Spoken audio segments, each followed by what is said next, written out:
Tamam. 13-cü əsrdə Mərkəzi Asiyada yeni bir dövlət yaranacaqdı. Bu ümumi tarixçəsini geniş açılacaq. Monqol dövlətidir. Çingiz xan tərəfindən əsası qoyulmuşdur. Bu dövlət yarandığı gündən etibarən geniş işğalçı müharibələr aparacaqdı və bu müharibəyə məruz qalanlardan biri də Azərbaycan olacaqdı. Azərbaycanda Monqol yürüşlərin baş verdiyi dövrdə Azərbaycanda feodal pərakəndəlik var idi. Hansı dövlətləri var idi? Bizdə mövcud yenə standart olaraq Şirvanşah hər zaman var. Atabəylər, bir də Axsunqurilər var idi, bilirsiniz. Rəvvadilərin davamçıları idi. Atabəylər bunlar içərisində ən güclü olmasına baxmayaraq artıq 13-cü əsr tarixinə baxdığımızda zəifləmişdi. Bilirsiniz, Özbək dövründə dövlət feodal pərakəndəlik dövrünü keçirirdi və sabitlik pozulmuşdu. Ona görə dövlət zəifləyəcəkdir, feodal ara müharibələr var.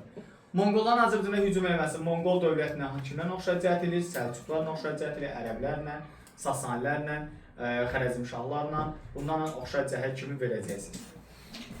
Monqolların tarixdə Azərbaycana yürüşləri 1003 dənə olub. Bugünkü, belə demək, 1220, 1222-ci il, 1231, 1239-cu il, 1256, 1258-ci il.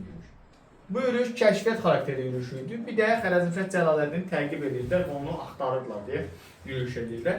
Niyə kəşfiyyat xarakterli yürüyüş olur? Çünki gəlib bu əraziləri öyrənib, gələcəkdə buranın işğalına zəmin yaranması üçün idi. Monqolların Azərbaycan kəşfiyyat xarakterli yürüyüşü Səlcuqların 1015-nə, Səlcuq dövləti yox ha, Səlcuqların 1015-nə oxşar cəhət kimi götürürsünüz, yadınızda qalsın. 1220-də hücum eləyirlər, Azərbaycanda Qəzvin, sonra Təbriz, sonra Ərdəbil, bunları ələ keçirirlər, dağıdırlar. Amma Təbrizə yaxınlaşanda Atabəy Özbək şəhərin müdafiəsini hazırlayacaqdır.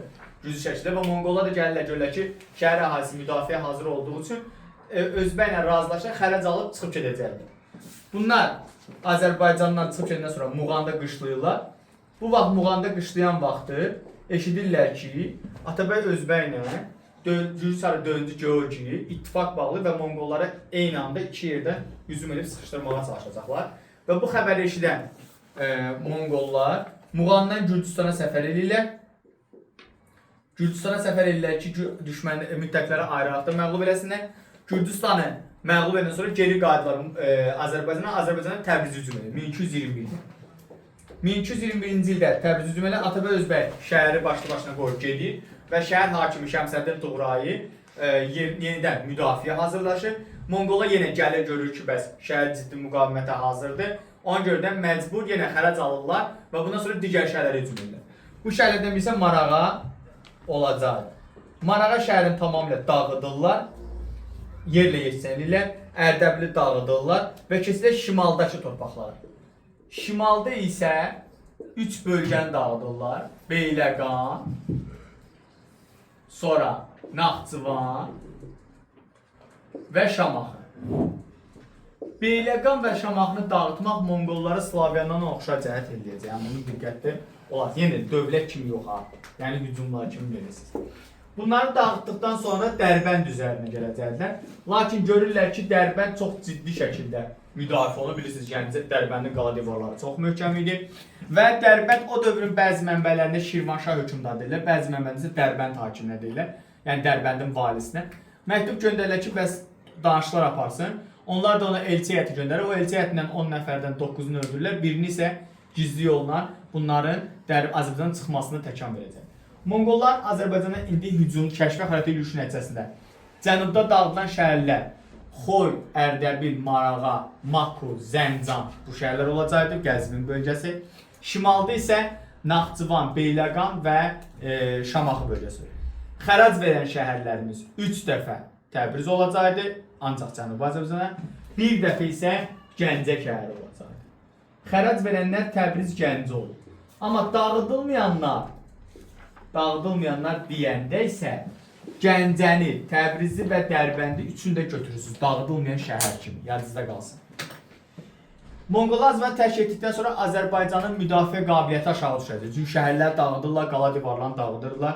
Gələcək hücumlara zəmin yaranacaqdır Bir də Azərbaycan belə deyək də, gələcək üçün zəminində müdafiə qabiliyyəti feodal hərəkəti daha da sürətləndirəcək. Monqolların birinci yürüşü başa çatdıqdan sonra 1225-ci ildə Xərəzmşah Cəlaləddin Azərbaycana hücum edir. Bu Xərəzmşahların Azərbaycana ikinci yürüşüdür. Hansı tarixinə oxşar cəhətdir? 1194 tarixinə oxşar cəhətdir. Gəlib 1225-də Təbrizi tutur və Eldənizlərin varlığına son qoyur. 1227-də Marağanı tutur. Bu da Ağsunqürlərin varlığına son qoyacaq. 1227-də həmin ildə Şirvanşahları tabe edəcək. Azərbaycanda yerli dövlətlərin varlığına son qoymaq Sasanilər, Ərəb xilafəti, Səlcuqlarla oxşar cəhətdir. Şirvanşahları tabe eləmək biz kimi verəcəyik? Səlcuq, Saci, Salari, Eldənizlər və Xərəzmşahlarına oxşar cəhət verirsiniz. Sonra Azərbaycanda Cəlaləddin hakimiyyəti 1225-dən 1231-ə qədər davam edəcək. İqamətgah şəhər Gəncə şəhəri idi. Azərbaycan idarəsiz şərəf əl-mülkə tapşırmışdı. Qalan özü isə geniş ora-bura yəni qonşulara hücumlar edirdi. Marağa şəhərində 1227 tutandan sonra təmir bərpa işləri aparır ki, əhalini öz tərəfinə çəkə bilsin. Yəni məqsəd buyurdu, əhalinin rəğbətini qazanmaq üçün. Lakin şərəf əl-mülkünün Cəlaləddin Azərbaycan hakimiyyəti möhkəm olmadı. Çünki şərəf əl-mülkünün özbaşınalıqları, ağır vergiləri, feodal istismar xalqın qəzəbinə səbəb olacaqdı. Bir neçə üsyanlar baş verəcək. Bu üsyanlar içərisində ən güclüsü 1231-ci ildə Usta Bəndərin rəhbərliyi altında Gəncə üsyanı idi. Üsyan Cəlaləddin tərəfindən yatırılacaqdı, Usta Bəndər isə öldürüləcəkdi. Elə həmin ildə 1231-ci ildə Monqolların ikinci yürüşü gəlirdi və bu yürüş işğal məqsədi ilə daşıyırdı. İşğal məqsədi ilə olması Slavyandan 944 yürüşünə oxşayacaqdı. Birinci yürüşdə Çingizin ən güclü sərkərləri Cəbə və Subuta rəhbərlik eləyirdisə, ikinci yürüşdə Zormoğon Noyon rəhbərlik eləyəcəkdi. Zormoğon rəhbərlik eləyəcəkdi. Artıq burada bu yürüşdə uşaqlar hər hansı bir xərac verən şəhər yoxdur. Bütün şəhərləri dağıdılmış kimi verirsiniz. Cənubda Təbriz, Miyanə, Xoy, Salmas, Urmiya, şimalda Naxçıvan, Beyləqan, Gəncə bu şəhərləri dağıdacaqdır. 1231-ci ildə Təbriz şəhəri tutulur. Təbrizi tutaraq Təbriz sənətkarlarını qara qoruma, qərimək kimi göndərirlər, memarlıq sənətkarlarını.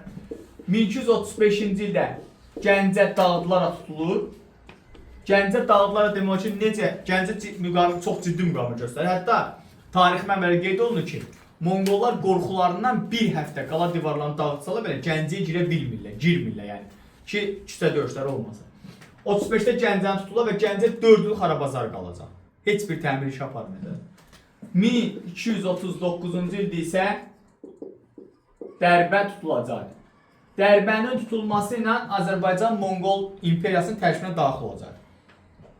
Dərbənin tutulması Monqolların Azərbaycan işğalı Səlcuqların 1066 ilə oxşar cəhət hesab olunacaq. Yadınızda qalsın.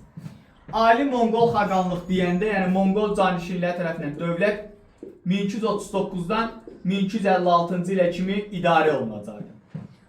Azərbaycanda Monqol imperiyasının hakimiyyəti olduğu dövrdə, yəni bu dövrdə, Ali Monqol canişinliyi dövrdə Monqolların əsas etdiyi siyasət nə idi uşaqlar?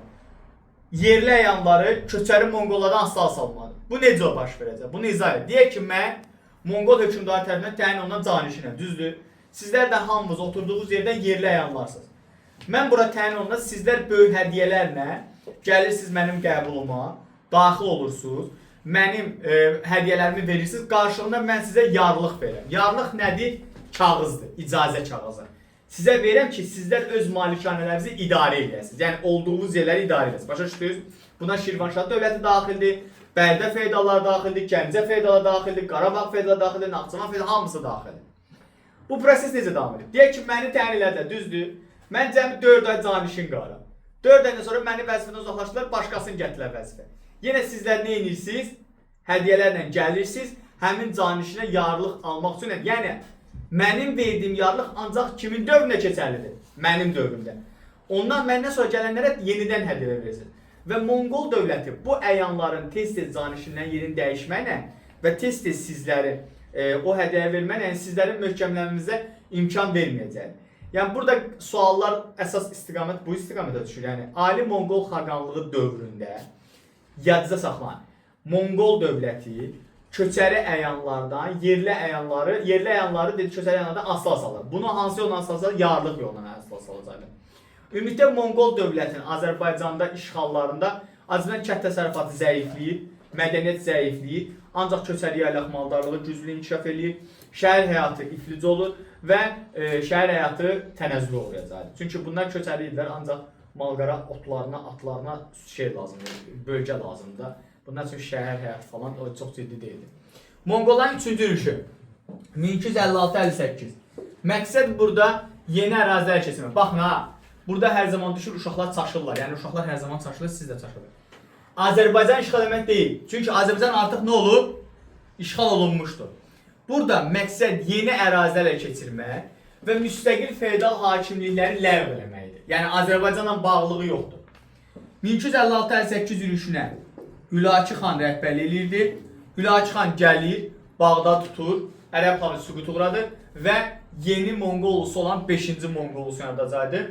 Bu da mərkəzi isə, amma bunun mərkəzi həqiqətən də Azərbaycan olacaqdır və Azərbaycan şəhərləri olacaqdır.